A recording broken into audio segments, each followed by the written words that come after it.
Thank you, Mr. Chairman.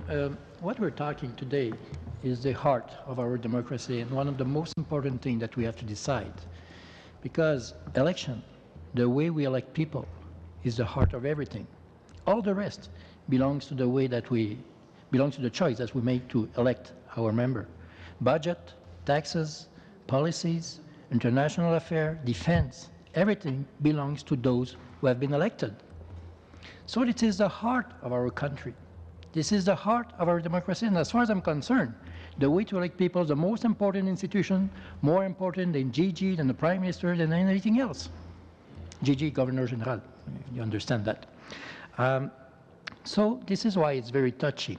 And when we talk about institution, we must be sure of what we're doing when we make any move. So this is why we think that the best way to have, sorry for that, the best way to be sure that we are doing the right choice is to ask the people what they think of. And I'm not the only one who think of that. Let me quote famous minister, famous senior minister of the Liberal cabinet, the Honorable Stéphane Dion, former leader Liberal, academics for 20 years, well recognized from coast to coast, who said, and I will quote him, sorry I have some difficulty to read it, but les précédents rendent un référendum incontournable au Canada. Pour changer de mode de scrutin, il faut obtenir l'appui du peuple.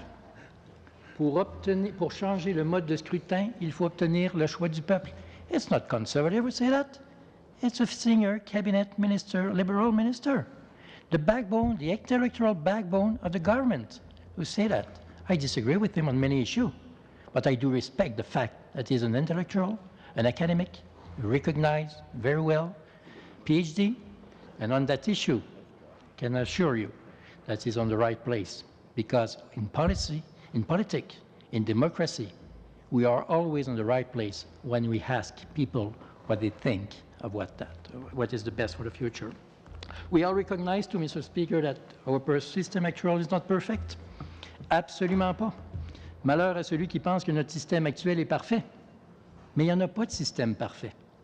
Et c'est la raison pour laquelle, lorsqu'on veut changer quelque chose, il faut être sûr et certain de ce que l'on fait. Et je vous rappellerai que la Nouvelle-Zélande, ça leur a pris 11 ans à faire ça.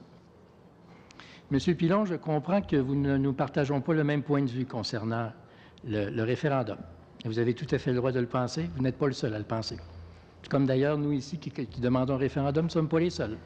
Des gens de tous les horizons, que ce soit les souverainistes du Bloc québécois ou les grands fédéralistes reconnus comme Stéphane Dion, et nous les conservateurs, nous pensons que si on doit changer nos institutions électorales, l'institution la plus importante de notre démocratie, ça doit se faire en consultant la population. Monsieur Pilon, vous ne pensez pas ça. Vous pensez qu'on ne devrait pas avoir une consultation référendaire? Qu'est-ce qui vous autorise à savoir ce qui est bon pour les gens sans même leur demander? 45 secondes, monsieur.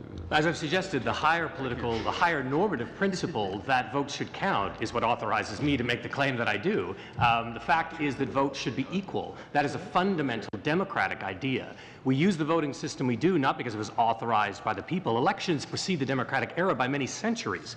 Our challenge is how do we change the original political institutions to embody the democratic values the Canadians have. And in 1867, we were not a democracy, right? Very few people could vote. It was open voting. There was violence at the polls. I mean, it was a very long process of attempting to impose some democratic values on our political system. And I have to say, you know, with all respect to Stéphane Dion, who's a brilliant man, he's wrong about the precedent. We've had 10 voting system reforms that were successful, that were passed by simple majorities of their legislatures. Almost no voting systems in Western countries have been introduced by referendum.